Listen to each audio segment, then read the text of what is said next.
Bunu 7 dönüm ekim biçerdim yani. Yemek getirmezlerdi. Sabahleyin erkenden öküzleri alırdık, tarla doyurup tarla sürmek için.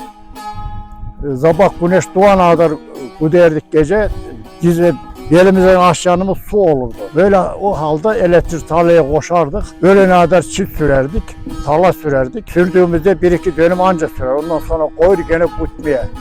Tırpanla biçerdik. Daha önce orağla biçilirdi.